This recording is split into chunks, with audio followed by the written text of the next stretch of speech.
రాష్ట్రం మొత్తం కూడా మార్వాడి గోబ్యాక్ అనేటువంటి ఉద్యమంతో రగిలిపోతోంది. తెలంగాణ సమాజాన్ని, తెలంగాణ జాతిని, కొన్ని కులాలని దురహంకారంతో దూషించినటువంటి ఆ పదజాలాలు, ఆ వ్యాఖ్యలని కూడా ఇప్పుడు పెద్ద ఎత్తున సంచలనంగా మారాయి. ఏకంగా క్షేత్రస్థాయిలో ఎన్నికల ప్రచారంలో ఎలాగైతే మా పార్టీకి ఓటు వేయాలని చెప్పి రథాలు తిరుగుతాయో అదే మాదిరిగా మార్వాడీల వ్యాపారాలలో కొనుగోలు చేయకండి, స్థానిక వ్యాపారాన్ని ఎంకరేజ్ చేయండి అనే నినాదాలు కొనసాగుతున్నాయి. అదే రకంగా ప్రచార యాత్రలు కూడా రథాలను కూడా తిప్పుతూ ఉన్నారు.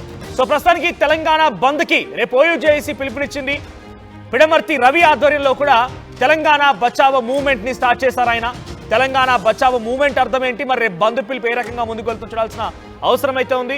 సో ప్రస్తుతం మనతో పాటుగా డిబేట్లో చాలా మంది గెస్టులు. అంతకంటే ముందు వారు ఇంట్రడ్యూస్ చేసే కంటే ముందు తెలంగాణ వ్యాప్తంగా ఇప్పుడు మళ్ళీ ఒక నినాదం ఇంతటి స్థాయికి మళ్ళీ వెళ్ళిందనడానికి తెలంగాణ వాళ్ళు తాగుబోతున్నటువంటి ఒక వ్యాఖ్య కూడా ఒక మార్వాడికి సంబంధించిన ప్రతినిధి చెప్పినటువంటి విషయం కూడా ఇప్పుడు హాట్ టాపిక్గా మారింది. ఇంతకీ జిగ్నేష్ దోషి మాట్లాడిన మాటలు ఇప్పుడు తెలంగాణ ప్రజల్ని మరింతగా ఒక ఐక్యతగా చేశాయని చెప్పొచ్చు, సో రెచ్చగొట్టాయని చెప్పొచ్చు.